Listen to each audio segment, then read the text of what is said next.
umur beliau, Allah berikan kepada beliau kebahagiaan dunia dan akhirat. Amin, Allahumma amin. Akhina al-kiram, Al-Habib Abdurrahman bin Yusuf Al-Mahdali, begitu juga Al-Habib Rusdi bin Hasan Al-Aidrus, segenap para habaib, para masyayikh, hadirin hadirat, ikhwan akhwat yang dimuliakan oleh Allah. Alhamdulillah, Allah mudahkan bagi kita untuk hadir di tempat ini semata-mata hanya untuk mendekatkan diri kita kepada Allah Subhanahu wa taala. Alhamdulillah, Allah hiasi lidah kita, lisan kita untuk bersalawat kepada baginda Rasul sallallahu alaihi wasallam. Sungguh nikmat yang luar biasa ketika Allah mudahkan segalanya, maka kelak Allah Subhanahu wa taala permudah kita tak kala kita kembali kepada Allah Subhanahu wa taala. Dan semoga Allah Subhanahu wa taala curahkan rahmatnya kepada kita, dan Allah tidak haramkan syafaat baginda Rasul sallallahu alaihi wasallam kepada kita semua. Amin, Allahumma amin.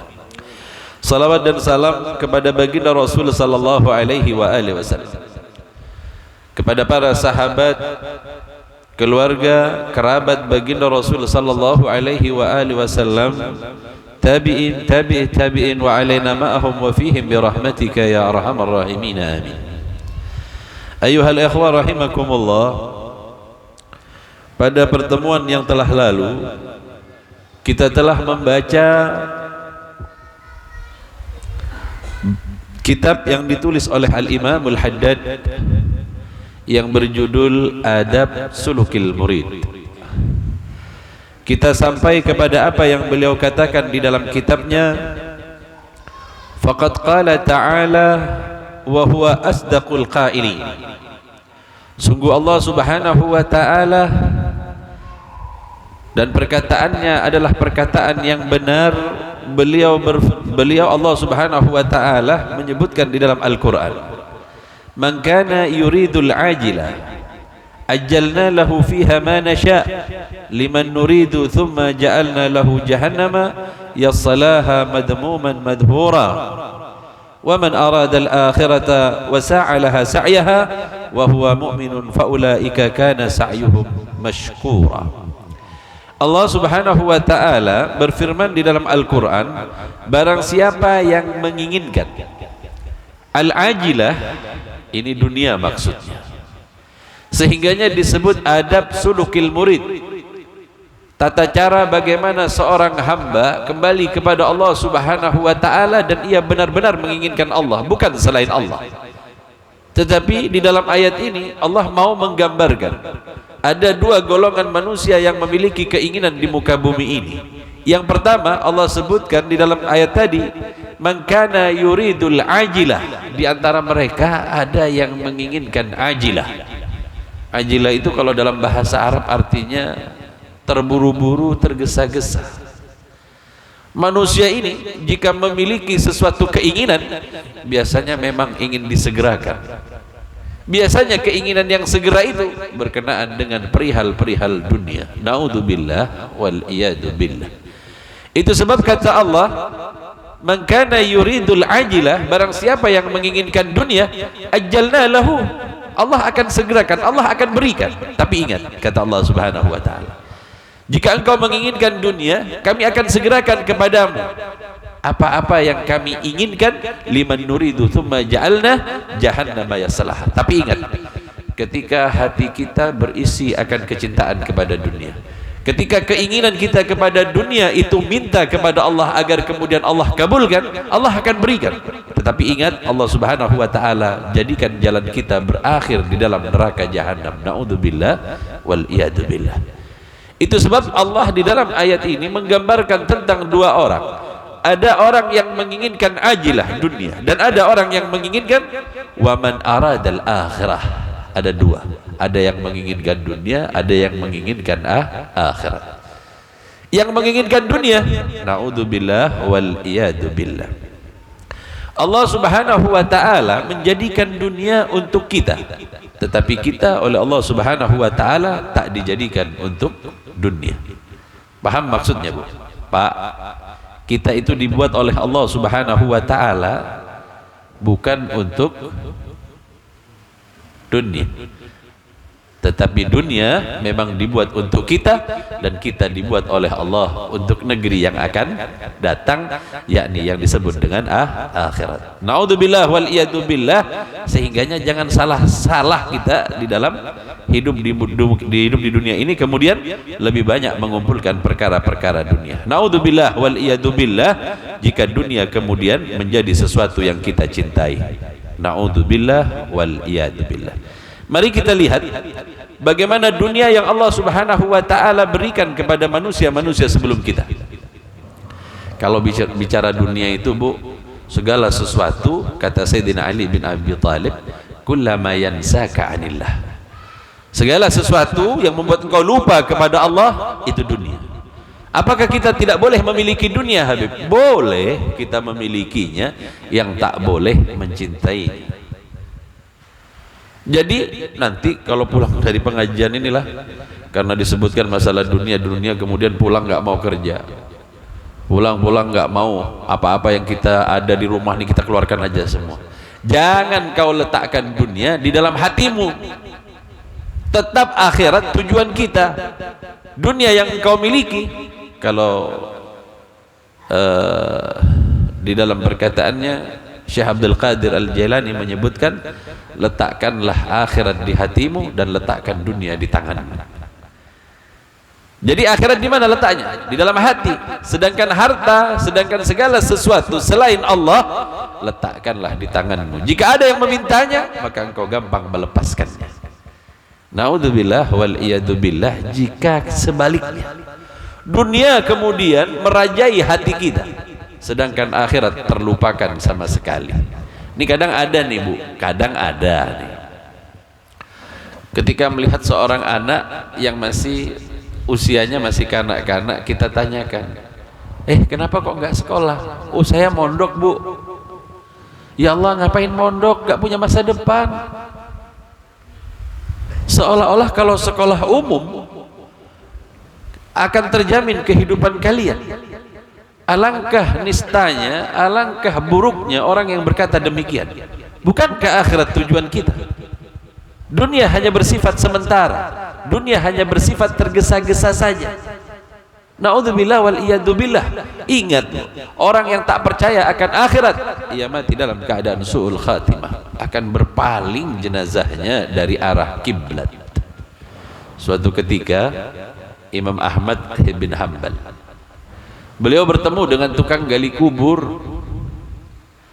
Dia nanya sama tukang gali kubur tadi, Pak, berapa lama kerja jadi tukang gali kubur? Kurang lebih 40 tahun.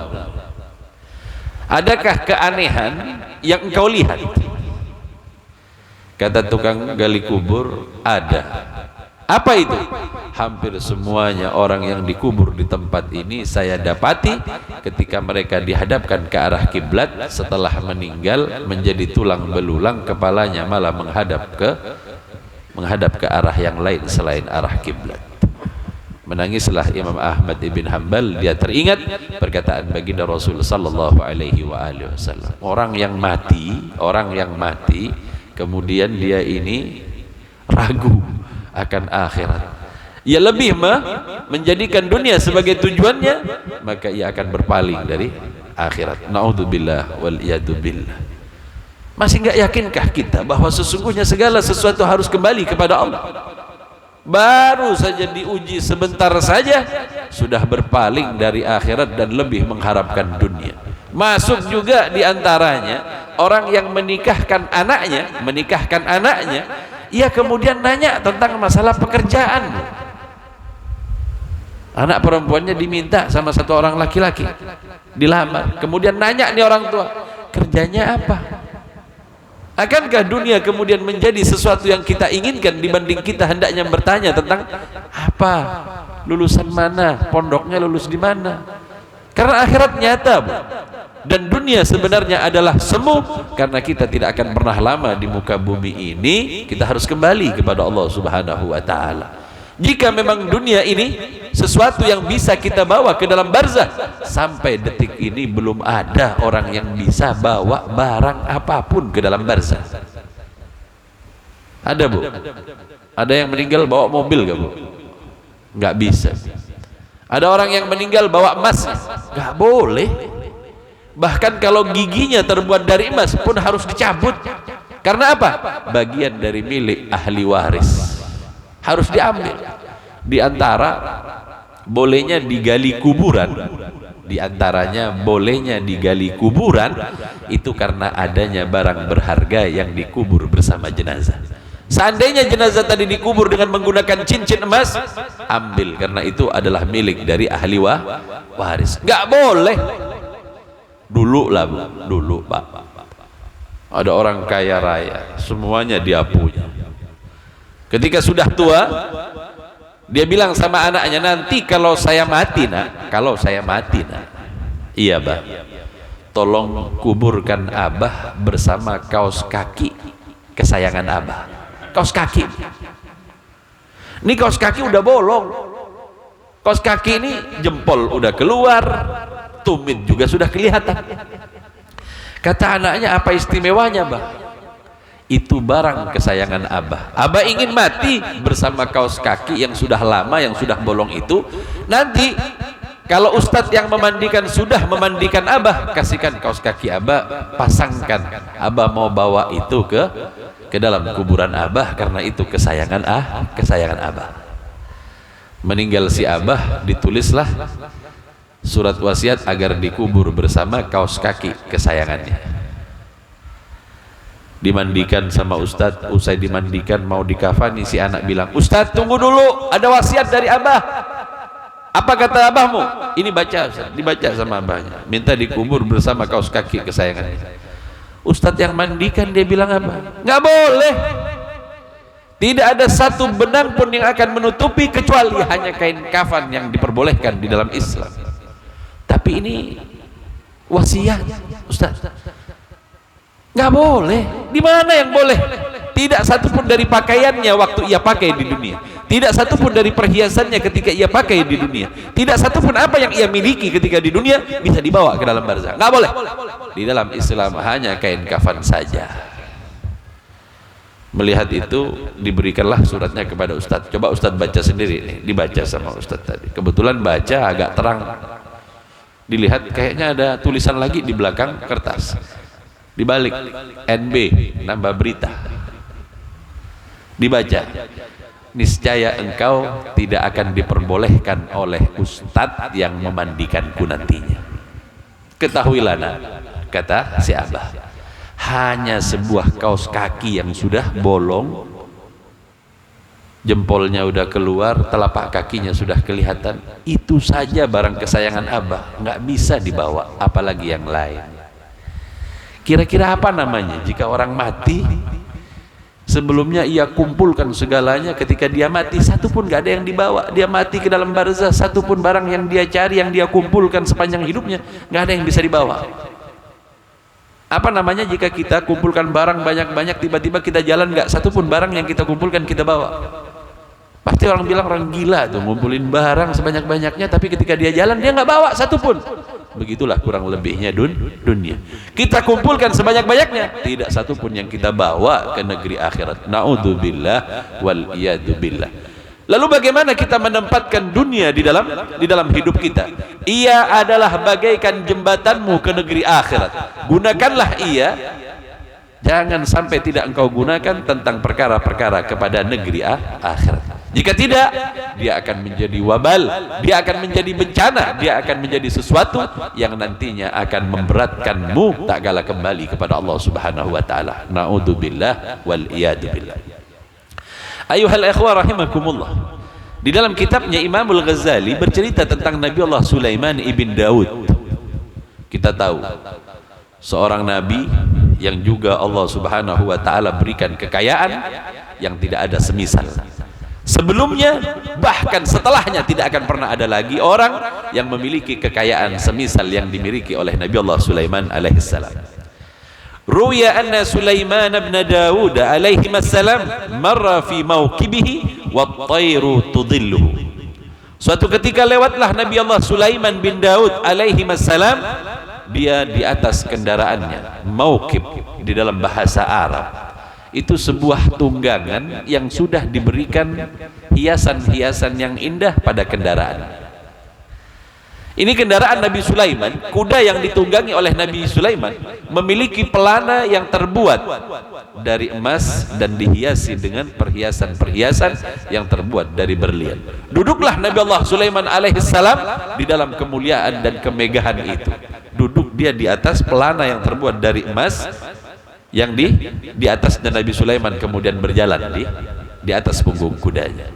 Apa yang terjadi kepada beliaunya selain kemewahan yang dia miliki? Wat-tayru tudilluhu, dan burung-burung kemudian menaunginya. Di atasnya burung-burung banyak tuh. Nabi Sulaiman kalau kemana-mana Pak nggak perlu bawa payung Pak. Nabi Sulaiman kalau buat acara nggak perlu tenda. Karena apa? Burung-burung semuanya terbang di atasnya menaungi Nabi Allah Sulaiman alaihissalam. Tidak hanya itu saja, wal jinnu wal insu an yaminihi wa yasarihi. Jin di sebelah kanannya, manusia di sebelah kiri, berjalan dengan keagungan di atas kendaraan yang indah. Di atas dinaungi oleh burung-burung, di sebelah kanan jin semuanya berbaris menjadi pasukan dari Nabi Sulaiman, dan dari sebelah kirinya manusia-manusia mengawal Nabi Sulaiman alaihissalam. Jadi kalau keluar begitu tampilannya. Raja yang sesungguhnya Pak. Gak perlu ada yang megangin payung lagi buat Nabi Sulaiman. Burung sudah ada. Yang mau ganggu Nabi Sulaiman dari sebelah mana? Orang mau sihir Nabi Sulaiman, kelompok jin anak buahnya. Mau ganggu Nabi Sulaiman dari mana? Dari pihak manusia. Semua orang mengawal Nabi Sulaiman. Sehingganya tak ada singgasana yang indah yang pernah diberikan kepada Nabi kecuali kepada Nabi Sulaiman. Semuanya dia miliki. Keagungan dia miliki, harta dia miliki, kekuatan dia miliki. Semuanya dimiliki oleh Nabi Sulaiman. Qala famarra bi'ibadin famarra bi'abidin min bani Israel. Suatu ketika lewatlah Nabi Sulaiman dengan keagungan dan kemuliaannya di hadapan seorang ahli ibadah dari kelompok Bani Israel.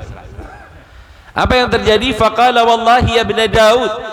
Kata ahli ibadah tadi berkata kepada Nabi Allah Daud, wallahi ya ibn Daud laqad ataka Allahi mulkan azima. Sungguh wahai Nabi Allah Daud, wahai Nabi Sulaiman, wahai putra dari Daud, engkau telah diberikan oleh Allah Subhanahu wa ta'ala kerajaan yang sungguh-sungguh agung. Apa kata orang tadi itu kepada Nabi Sulaiman dengan pujian yang demikian? Maka kemudian Nabi Sulaiman mendengarkan apa yang dikatakan oleh ahli ibadah tadi. Rupanya ahli ibadah ini menyebutkan, di dalam riwayat yang lain disebutkan, di dalam hati dia berkata, wallahi ya ibn Daud, demi Allah wahai putra Daud, faqad atakallahu mulkan azimah, sungguh Allah telah memberikan engkau singgasana dan kerajaan yang luar biasa. Dia bilang dalam hati, fasami'a Sulaiman ibn Daud alaihi wassalam. Akan tetapi mendengarlah Nabi Sulaiman tentang apa yang dikatakannya di dalam hati. Apa kata Nabi Sulaiman? Faqala la tasbihatun fi sahifati mu'minin khairun mimma u'tiya ibn Daud. Kata Nabi Allah Daud, tasbihah, satu bacaan subhanallah dari seorang ahli ibadah, kelak engkau akan mendapatkan di dalam catatannya, catatan kehidupan kita nanti di hadapan Allah, seorang mukmin yang membaca satu saja kalimat tasbih, khairun mimma u'tiya ibn Daud, itu jauh lebih baik daripada apa yang telah Allah berikan kepada putra Daud ini. Bacaan tasbih. Kenapa orang jauh lebih memilih perkara-perkara yang demikian, sedangkan satu tasbih kita saja sudah mengalahkan kekuatan Nabi Allah Daud alaihissalam. Masih manusia berharap tentang perkara-perkara yang demikian. Nabi Sulaiman berkata seperti itu, fa inna ma'udya ibn Daud yadhhab.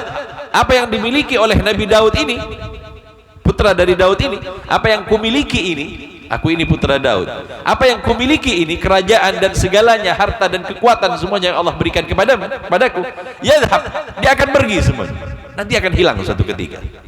Wa tasbihatu tabqah, sedangkan bacaan tasbih yang engkau baca nanti engkau akan mendapatkannya di sisi Allah Subhanahu wa taala. Naudzubillah wal iyadzubillah. Ini Nabi Daud, Pak. Enggak pernah ada orang sekaya Nabi Allah Daud alaihissalam di muka bumi ini. Kalau Qarun hanya diberikan harta, tetapi ia ketakutan ketika menjaganya. Tidaklah orang diberikan oleh Allah Subhanahu wa taala harta pada dirinya kecuali bertambah kepadanya rasa was-was dan ketakutan. Itu sebab perlunya kita memahami tentang perkara-perkara dunia. Beberapa minggu yang lalu sebelum berangkat ke Pontianak, saya didatengin satu orang dari Jember, Pak. Entah bagaimana dia bilang ada murid Habib Umar kah di situ Bondo. Lalu orang mengarahkan kepada saya waktu itu. Bersilaturahmilah dia ke rumah saya waktu itu. Saya nggak kenal. Kemudian dia cerita, Habib, saya ini Habib orang yang ketakutan betul sama harta. Saya ini punya sepeda motor. Iya. Kalau saya kerja, karena saya seorang PNS, begitu saya sampai di kantor saya, sepeda motor itu saya kunci. Tidak cukup saya kunci, saya rantai. Saking takut dirantai, Pak. Terus saya bilang, sampai orang di tempat kerja saya tahu semua, di rumah pun begitu, Beb. Saya rantai sepeda motor, Beb. Saking takutnya hilang. Sampai suatu ketika saya mendengar guru mulia Habib Umar bin Muhammad bin Salim bin Hafid datang ke kota Bondowoso. Ketika mendengar beliau akan datang ke negeri Bondowoso untuk hadir haul Syekh Abu Bakar bin Salim, saya diajak sama teman-teman, ayo mumpung kesempatan kita bisa main kepada beliau. Maka berangkatlah saya menggunakan sepeda motor saya, Bib, yang biasa saya rantai itu, saya bawa ke Bondowoso. Karena buru-buru ingin melihat beliau, melihat orang yang mulia ini. Buru-buru, Bib, nggak saya kunci, Bib. Nggak saya kunci, kuncinya masih di tempat, sepeda motornya saya biarkan semuanya. Jika tadi ketakutan saya kepada dunia luar biasa, tetapi ketika saya hendak menemui seorang yang mulia seperti beliau, hilanglah ketakutan saya akan dunia. Saya temui Habib Umar, ketika beliau berbicara saya pun tak paham sebenarnya, Habib. Tapi entah mengapa rasa tenang datang di dalam jiwa saya, sehingganya saya berharap mudah-mudahan hilang sepeda motor saya itu. Sampai dia bilang begitu. Usai Habib Umar kemudian pergi dan pulang lagi, Beb. Saya sudah nggak begitu buru-buru mau datengin sepeda motor. Hilang pun hilanglah, karena ini jauh lebih berharga daripada apa yang saya miliki, kata dia. Begitu dia dapetin sepeda motornya nggak hilang, lengkap dengan kunci-kuncinya masih ada. Dia pulang lagi ke Jember. Besok paginya kembali ketakutan kepada saya rantai lagi, Beb, kata dia. Coba lihat, kebersamaan dengan mereka orang-orang ahlullah membuat seseorang itu kemudian melupakan tentang dunia. Dunia sementara, dunia akan hilang, dunia akan binasa. Tetapi yang tak boleh kita letakkan di dalam hati kita kecintaan kepada dunia yang berlebihan. Naudzubillah wal iyadu billah.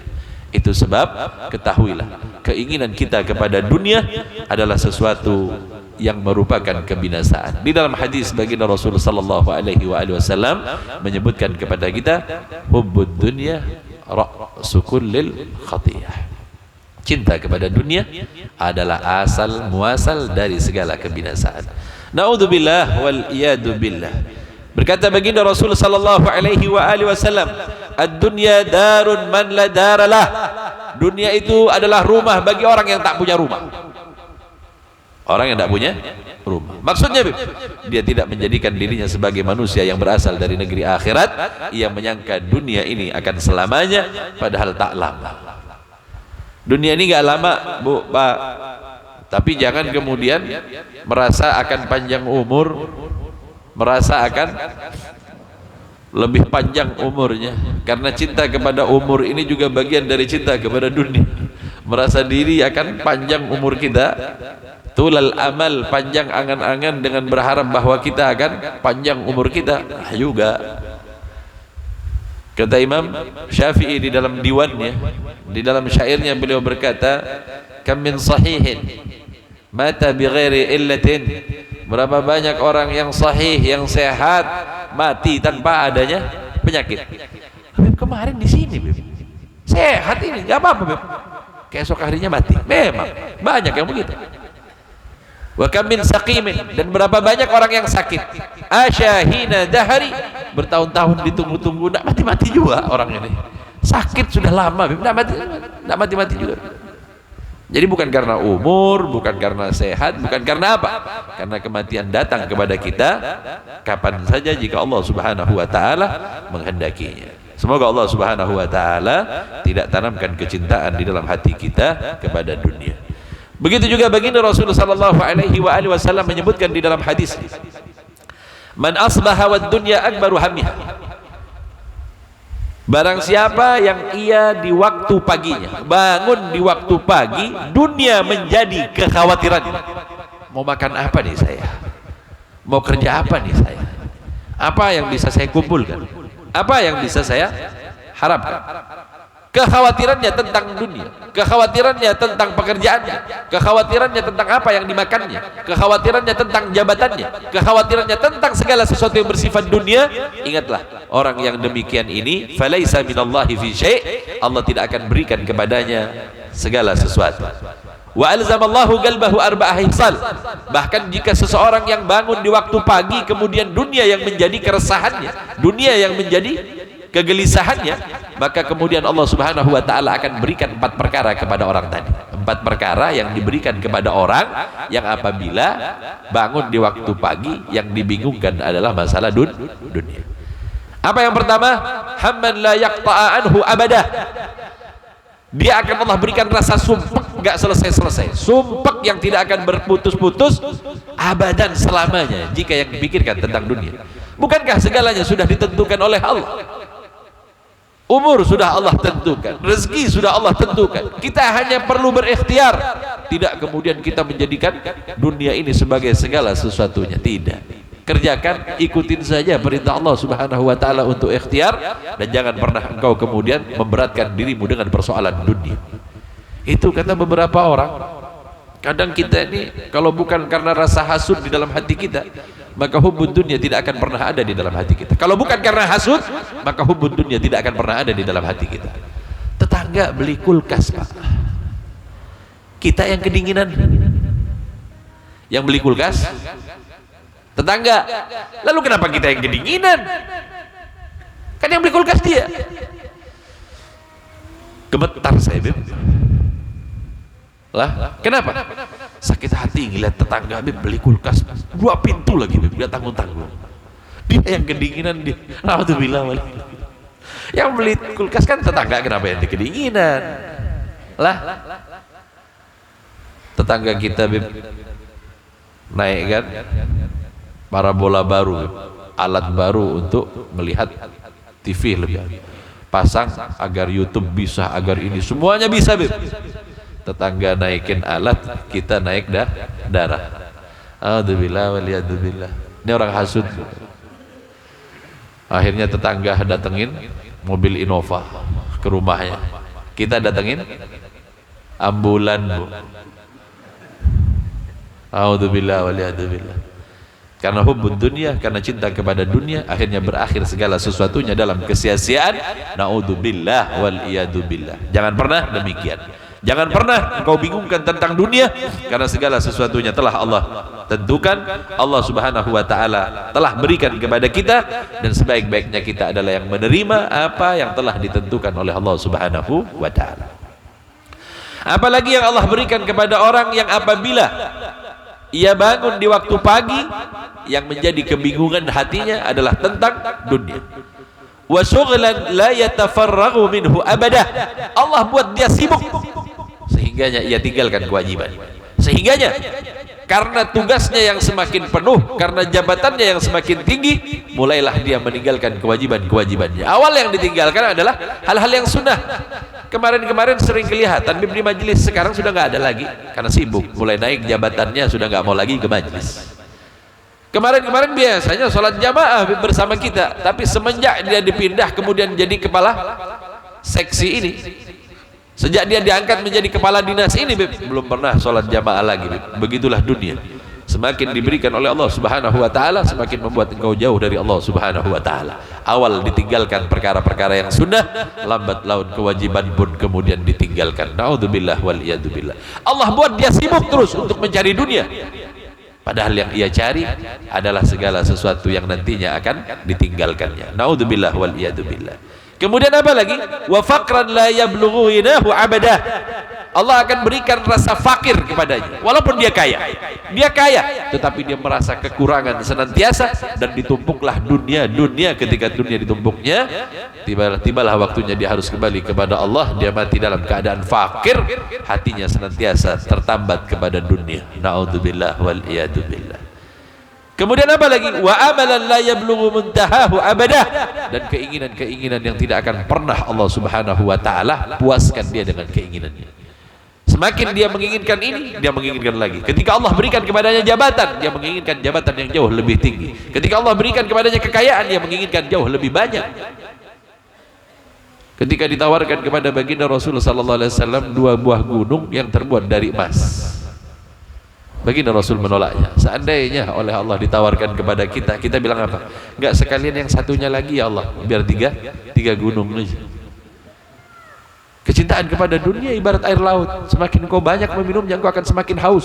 Naudzubillah wal iyadzubillah. Semakin bertambah kepadamu kekuasaan, semakin banyak yang akan engkau habiskan dan akan engkau kuasai. Naudzubillah wal iyadzubillah. Jika dunia bersifat demikian, lalu mengapa manusia meletakkan kecintaan dunia di dalam hatinya? Sedangkan akhirat adalah tempat di mana setiap segala sesuatu yang kita kerjakan nantinya akan dibalas oleh Allah Subhanahu wa taala. Naudzubillah tsumma naudzubillah min dzalik. Maka kita bukan orang yang menginginkan dunia, tetapi kita adalah kelompok yang kedua yang menginginkan akhirat. Kalau akhirat yang kita inginkan bagaimana, Bib? Maka apa yang diperintahkan oleh Allah Subhanahu wa taala harus kita kerjakan. Apa kata Allah? Wa man aradal akhirah, barang siapa yang menginginkan akhirat. Akhirat adalah segala sesuatu kenikmatan yang akan didapatkan setelah berpindahnya kita dari negeri dunia ini. Wa sa'alaha, ada orang yang mencintai akhirat. Jika ia mencintai akhirat, ia akan berjalan menujunya. Wa sa'alaha sa'yaha, ada orang yang bilang cinta akhirat tapi dia nggak sholat, nggak bisa dikatakan sebagai orang yang cinta akhirat. Ada orang yang berkata ia cinta kepada Allah Subhanahu wa taala tetapi ia tinggalkan perintah Allah. Ini adalah seorang pengaku orang yang menyebutkan dirinya cinta kepada akhirat tetapi amalnya tidak menunjukkan dirinya kepada akhirat. Bagaimana seharusnya? Wa man aradal akhirah, sedangkan siapa saja orang yang mencintai akhirat was'alaha, dan ia berjalan menuju ke akhirat sebagaimana telah ditentukan oleh Allah Subhanahu wa taala, ala mutaba'atir rasul. Apa yang ia kerjakan harus sesuai dengan apa yang diperintahkan oleh baginda Rasul. Harus berkesesuaian apa yang ia lakukan dengan baginda Rasul sallallahu alaihi wasallam. Jika tidak, naudzubillah wal iyadzubillah. Berapa banyak orang mengatakan dirinya kenal kepada Allah tetapi ia tinggalkan apa-apa yang berasal dari baginda Rasul sallallahu alaihi wasallam. Ini enggak juga. Karena nanti Imamul Haddad di dalam kitabnya ini akan menyebutkan satu persatu bagaimana seseorang yang berjalan menuju kepada Allah dan berdasarkan apa yang telah diajarkan oleh baginda Rasul sallallahu alaihi wasallam. Orang yang mencintai akhirat dan ia berusaha untuk mendapatkannya, mengerjakan segala perintah Allah dan menjauhi segala larangannya, wa huwa mu'minun. Orang inilah yang disebut sebagai orang mukmin. Faulaika kana sa'yuhum mashkurah, maka mereka itulah orang-orang yang nantinya apa yang mereka lakukan mashkurah, diterima oleh Allah. Wahiyal jannah, maka surgalah tujuan akhir bagi orang-orang yang menginginkan akhirat. Ayuhal akhwa rahimakumullah. Itu sebab dari sekarang letakkan cinta kepada akhirat di dalam hati kita, sedangkan apa yang Allah berikan dari dunia hendaklah engkau letakkan di dalam tanganmu. Jika suatu ketika ia harus lepaskan demi untuk akhirat. Jika harta engkau diberikan oleh Allah, maka lepaskanlah sebagai sedekah jembatan untuk engkau meraih akhirat Allah Subhanahu wa taala. Begitu seterusnya, dunia hanya kau letakkan di dalam tangan, jangan kau letakkan di dalam hati. Terlebih lagi kemudian mencintainya. Naudzubillah wal iyadzubillah. Orang yang begini saat berpisah dengan dunia, dia menjadi orang yang mati dalam keadaan menginginkan dunia dan ia dijauhkan oleh Allah Subhanahu wa taala dari perkara akhirat. Naudzubillah tsumma naudzubillahi min dzalik. Ayuhal ikhwah rahimakumullah. Di sisa pertemuan kita, sisa waktu kita ini, kita bisa buat tanya jawab. Mungkin ada yang ingin ditanyakan atau tidak dipahami dari apa yang saya sampaikan. Di dalam kitabnya Imam Haddad ini menyebutkan adab sulukul murid, tata cara orang berjalan menuju kepada Allah, dan orang itu adalah orang yang menginginkan. Kemudian Imamul Haddad menyebutkan orang yang menginginkan itu ada dua, menginginkan dunia dan menginginkan akhirat. Maka yang harus kita tuju adalah akhirat, bukan dunia. Dunia hanya engkau letakkan di tanganmu, dan kecintaan kepada akhirat diletakkan di dalam hati kita. Wallahu a'lam bishawab. Mungkin ada yang mau ditanyakan, baik masalah ini ataupun masalah yang lain lah Bu. Fadhalu, monggo, mungkin ada yang mau ditanyakan.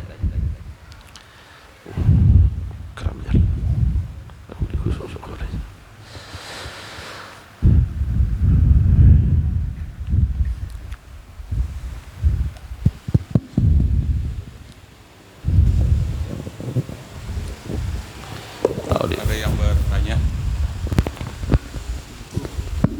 Ibu-ibu, silakan.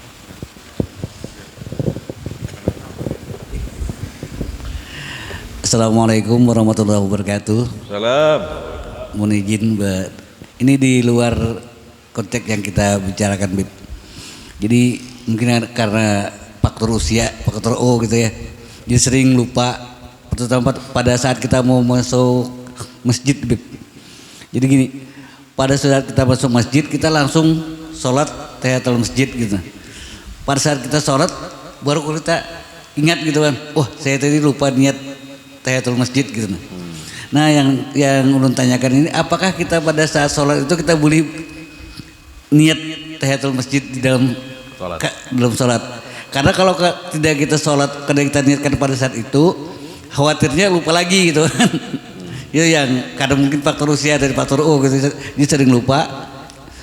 Makanya itu yang, apakah ya boleh kita mengikutkan niat di dalam sholat gitu ya.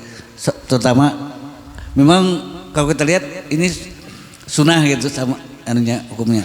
Itu dia mungkin Bib yang ulun tanyakan. Terima kasih. Assalamualaikum warahmatullahi wabarakatuh. Assalamualaikum warahmatullahi wabarakatuh. Sebenarnya itu berkaitan dengan pasal berikutnya. Di perkataan Imamul Haddad di dalam hadis, innamal a'malu binniyat. Di hadis itu nanti setelahnya kita akan bertemu di situ. Mungkin kalau besok kita di mana nih? Besok pengajian kita di mana? Di Wadah Samani kah? Wadah Samani kah? Tempat Ustadz Samani ya. Di Ustadz Samani kita akan berbicara tentang niat nanti. Di situ kita akan berbicara tentang niat. Tapi nggak ada salahnya dibicarakan di sini tentang niat. Niat itu dengan azam kurang lebih. Niat itu lebih umum dibandingkan dengan azmun dalam bahasa Arab. Hanya saja niat lebih banyak muqtarinan bi fi'lihi. Biasanya niat itu bersamaan dengan perbuatannya. Itu niat namanya. Jika masih panjang, itu azmun namanya. Nanti saya mau melakukan. Tetapi beberapa ibadah itu dilakukan niatnya seperti azam. Seperti apa, Bib? Orang yang niat mau puasa, biasanya niat puasanya dilafatkan ketika selesai sholat tarawih. Padahal puasanya masih besok paginya. Kan lama tuh. Bukan azam, Bib. Karena mustahil kita niat di waktu pagi nanti. Nah, khawatir lupa pada niatnya, disuruhlah kita juga berniat untuk puasa sebulan penuh. Di awal bulan Ramadan kita niat, ya Allah, saya mau puasa besok karena Allah Subhanahu wa taala, dan ini adalah puasa yang wajib. Dan niat saya ini, saya meniru Imam Malik di dalam niatnya. Apa? Saya berpuasa sebulan penuh. Jadi kalau kita lupa nanti nggak jadi masalah. Besoknya kalau pas nggak sholat tarawih nggak apa-apa, karena niat kita sudah masuk kepada niatnya Imam Malik tadi, sebulan penuh. Jadi niat di awal nanti gitu.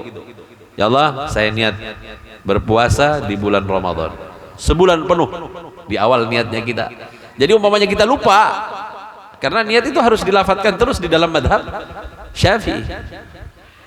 Nah, maka kita menggunakan pendapat Imam Malik, sehingganya sebulan penuh umpamanya kita lupalah, nggak niat, atau kita nggak ikut sholat tarawih, sah puasa kita. Makanya dilafatkan di waktu malam atau diniatkan selama sebulan penuh. Padahal kalau berkata niat berarti harus nunggu nih. Begitu fajar shadiq muncul baru kita niat. Kan ini sulit. Itu sebab puasanya kita niat sebelumnya. Dikatakan juga sebagai azmun atau niat yang memiliki jangka waktu kepada perbuatannya. Sedangkan jika sholat itu bersamaan dengan perbuatannya, usalli tadi itu barengan di situ. Nah Beb, saya ini begitu naik masjid langsung sholat Beb, niatnya lupa. Sekarang waktunya waktu apa tuh? Kalau dia masuk ke masjid pasti tahiyatul masjid, tetapi niatnya setelahnya Beb. Sunnah mutlak walaupun kita tidak menyebutkan niatnya itu boleh, termasuk kepada salat sunnah yang mutlak. Tapi ingat juga tahiyatul masjid itu di beberapa tempat tidak berlaku. Sebagaimana di mana? Di kota Makkah. Ada orang masuk Makkah langsung tahiyatul masjid. Bukan begitu. Tahiyatul masjid di kota Makkah itu diganti dengan tawaf kudum. Tawaf pertama kali kita datang. Jadi jangan tahiyatul masjid di Masjidil Haram, karena di sana tidak ada tahiyatul masjid. Tahiyatul masjid itu kapan Beb? Kapan saja, asal tidak masuk waktu-waktu yang diharamkan. Habis sholat subuh, sudah sholat subuh dari rumah, tiba-tiba ke masjid, padahal sudah masuk sholat subuh. Duha belum masuk, isyraq belum masuk, dia sholat. Haram hukumnya sholat di waktu yang diharamkan. Setelah sholat asar, setelah sholat subuh, istiwa di waktu pertengahan waktu siang, itu tidak ada sholat karena tidak diperkenankan karena berada di waktu yang diharamkan. Itu faktor U yang menyebabkan kita tadi itu. Nah itu dia, lupanya kita dalam fikih itu ma'fuun atau ma'adzur, nggak dihitung sama Allah kalau orang lupa Pak. Faktor U tadi itu. Ada maksudnya gini Bib, jadi pada saat kita sudah masuk masjid, habis masuk masjid kita langsung sholat tahiyatul masjid gitu kan. Yang ulun tadi mungkin lupa menyebutnya bahwa niat iktikaf masjidnya belum kita gitu. Oh iktikafnya. Nah pada saat kita sholat tahiyatul masjid baru saya tadi belum niat iktikaf gitu. Apakah boleh pada saat kita ingat itu langsung pada saat sholat itu langsung, artinya sholat niat di dalam sholat i'tikaf itu gitu. Masuk boleh. Karena i'tikaf itu memang dua rukunnya. Pertama niat, yang kedua kemudian mukuth. Mukuth itu diam sesaat. Kita masuk ke masjid lupa, enggak niat. Gimana Beb? Ketika kita masuk ke dalam masjid tadi kemudian kita niat, nawaitul i'tikaf fi hadzal masjid muddatan iqamata fihi, boleh. Kalau di dalam salat enggak apa-apa, sekalian niat i'tikafnya kita. Niat i'tikaf dengan berhenti sejenak saja kita sudah dihitung sebagai orang yang i'tikaf. I'tikaf ya, kayak gitu. I'tikaf dua saja rukunnya, niat sama diam sejenak. Diam sejenak kalau kita lewat. Kalau lewat langsung tidak dikatakan i'tikaf. Makanya itu kalau masuk masjid niat i'tikaf. Nawaitul i'tikaf fi hadzal masjid muddatan iqamati fihi. Diam sebentar, lewat lagi enggak apa-apa. Karena yang sesaat itu sudah dihitung sebagai i'tikaf. Diam sesaat. Ya.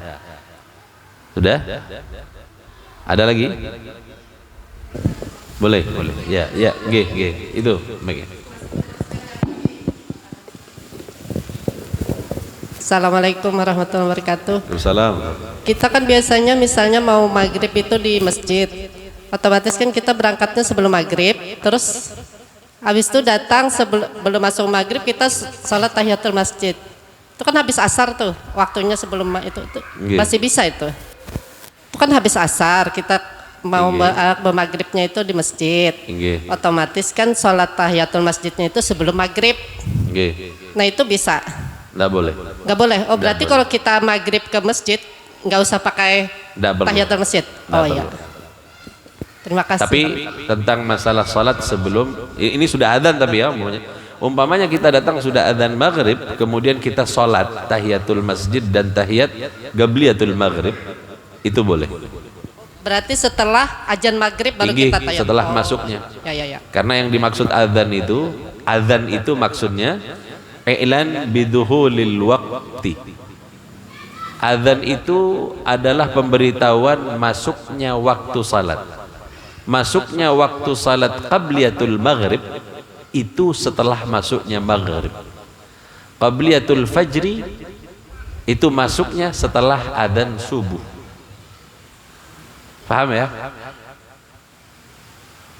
Kalau Ada tahiyatul masjidnya, kalau yang subuh sebelum bersamaan setelah masuknya subuh. sebelahan juga. Nggih, tapi boleh saja kita tahiyatul masjid sebelum subuh karena Ya. tidak ada waktu haram di situ. Tapi kalau setelah subuh waktu haram namanya. Nggak boleh. Yang maghrib tadi yang nggak boleh Nggih. ya. Yang maghrib masih belum adzan maghrib kita tahu-tahu tahiyatul masjid, nggak boleh, haram. Karena itu waktul haram namanya. Kecuali hal-hal yang bersifat kemuliaan seperti masjid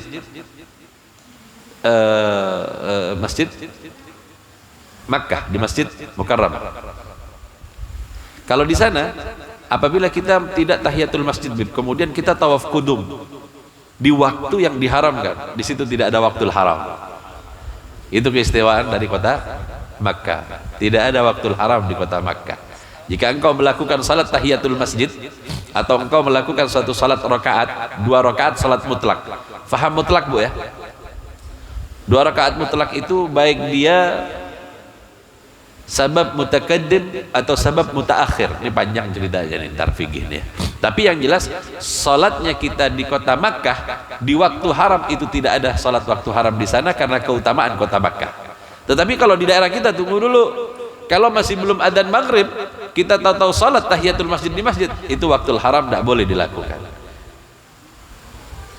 Apa saja nggak boleh. Tetapi setelah masuknya salat, setelah adzan waktu maghrib, boleh kita melakukan salat 2 rakaat, baik itu tahiyatul masjid atau qobliyah sebelum maghrib, boleh. Begitu juga subuh yang disebut dengan rakaatul fajri khairum minad dunya wa ma fiha, yang dimaksudkan dengan 2 rakaat yang jauh lebih baik daripada dunia dan seisinya adalah rakaatul fajri. Rakaatul fajri ini gimana, Bib? Apa dia qobliyah? Bukan qobliyah sebenarnya, tetapi dia lebih kepada masuknya waktu subuh kemudian kita melakukannya.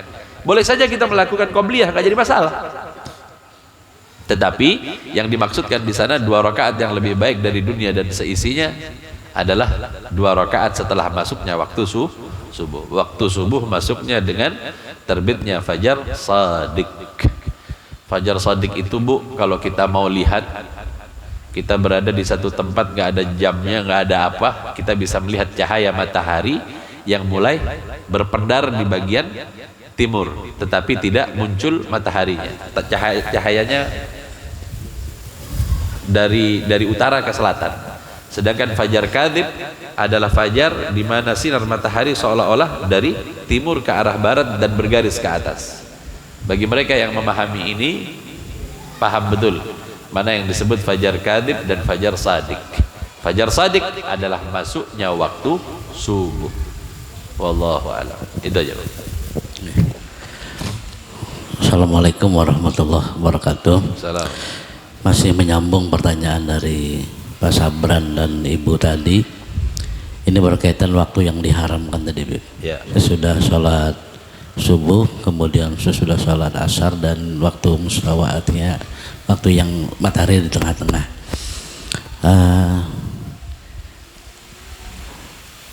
Mungkin dulu kita pernah bolong-bolong sholatnya, Bib. Bolong-bolong sholat karena waktu masih muda. Kemudian sekarang diingatkan bahwa bisa mengqadha sholat kita yang bolong-bolong tersebut. Nah, seandainya yang bolong tadi itu waktunya di waktu asar dan di waktu subuh, ketika selesai sholat subuh lalu mengqadhanya kan sesudah sholat subuh, kemudian ketika selesai sholat asar lalu mengqadhanya sesudah sholat asar, apakah itu termasuk waktu yang diharamkan kita mengqadha sholat-sholat yang kita bolong-bolong tadi? Assalamualaikum warahmatullahi wabarakatuh. Salam. Jadi yang dimaksudkan tidak boleh itu salat sunnah mutlak. Kalau qadha wajib. Jadi kalau salat wajib mau di waktu haram itu nggak ada waktu haram kalau qadha. Kalau bisa secepatnya kita mengqadha. Jangan menunda-nunda salat qadha. Ini di waktu haram, Bib. Enggak apa-apa, Bib. Qadha. Qadha itu wajib. Yang nggak boleh itu salat sunnah mutlak. Baik itu salat sunnah mutlak laha sabab mutakaddim, seperti apa? Sebabnya dulu baru kita salat. Seperti apa? Tahiyatul masjid. Masuk masjid dulu, baru kita sholat. Itu sebabnya dulu yang masuk. Ada yang sholatnya dulu, baru kemudian sebabnya. Salat rakaatul wudu dulu, baru kita boleh masuk kepada salatnya. Begitu seterusnya. Jadi yang saya maksudkan tadi salat sunnah mutlak, bukan salat qadha. Salat qadha itu wajib. Ya. Wallahu a'lam. Ada lagi? Ya. Ya.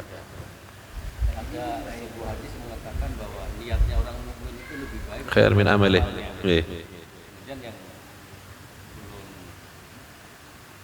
Misalnya ulun bangun pagi, kemudian ya Allah jadikanlah hari ini mudah beribadah, jadikanlah hari ini dalam perlindunganmu dari maksiat. Apakah kedua kalimat itu termasuk niat atau doa?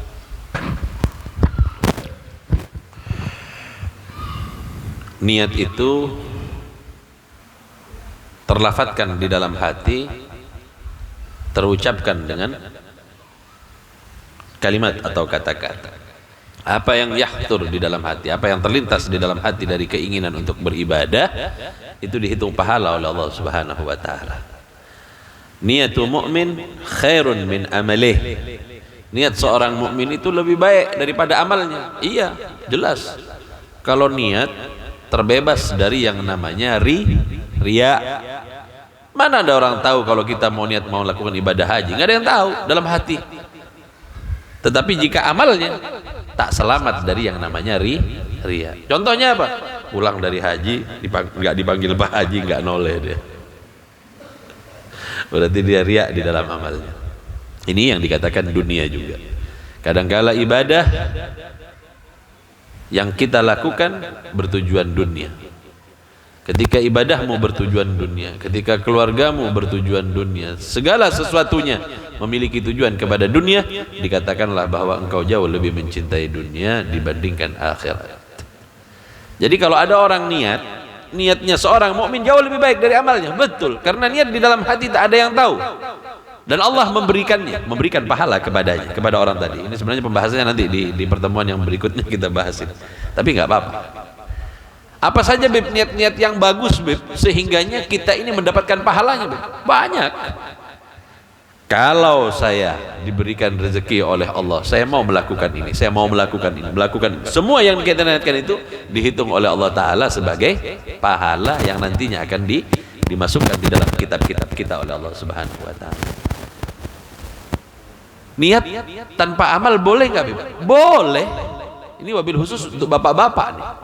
Pak, niat berbini 4 Pak, tapi jangan dikerjakan Pak.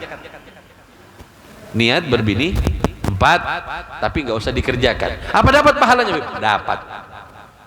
Lah Bu, suruh aja niat aja Bu, nggak apa-apa niat, nggak usah dikerjakan aja Pak, niatin aja lah Pak. Karena niat seorang mukmin itu jauh lebih baik Pak daripada amalnya.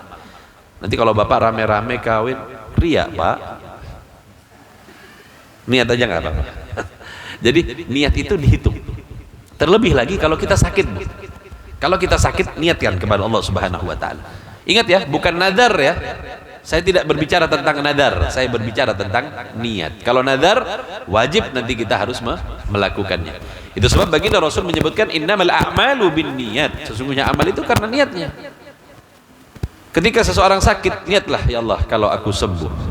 Kalau aku sembuh, aku hendak berpuasa. Kalau aku sembuh, aku hendak beribadah. Kalau aku sembuh, aku hendak melakukan ibadah haji. Niat kita ini oleh Allah Subhanahu wa Ta'ala dihitung sebagai pahala nanti ketika kita kembali kepada Allah Subhanahu wa Ta'ala. Jadi ada sebagian orang ketika di akhirat dia menerima kitab dengan tangan kanannya. Allahumma ja'alna minhum. Semoga Allah jadikan kita insyaallah orang yang menerima kitab kita dengan tangan kanan, dan bukan dari kelompok yang menerima dengan tangan kirinya. Naudzubillah waliyadzubillah. Ketika dia membuka kitab yang diberikan oleh Allah tentang catatan amalnya, dia dapatkan apa? Haji berkali-kali, umroh berkali-kali. Orang ini curiga, nih buku bukan buku saya nih. Di dunia dulu sulit mau naik haji. Daftar sekarang 30 tahun ke depan baru. Saya pernah daftar sih, cuman mati sebelum naik haji. Ketika dibuka tahu-tahu haji ratusan kali, umroh sekian kali. Ini orang curiga, ini buku siapa?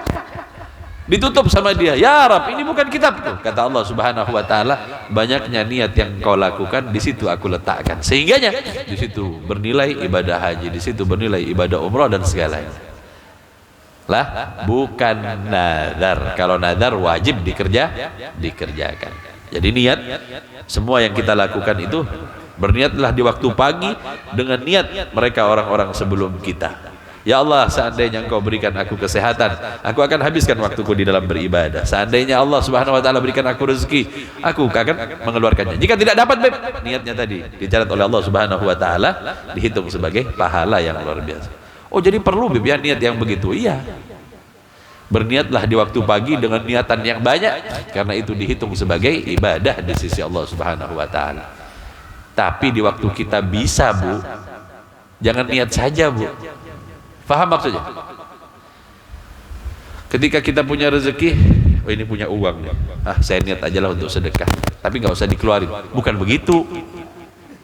Itu di waktu kalian tidak punya niatnya. Tetapi setelah kita punya, maka wujudkan niatmu, wujudkan apa yang menjadi keinginanmu, sehingganya Allah melipat gandakan pahala yang kita lakukan. Saya mau niat haji, Beb, tapi kalau nanti punya uang saya nggak naik haji. Bukan begitu.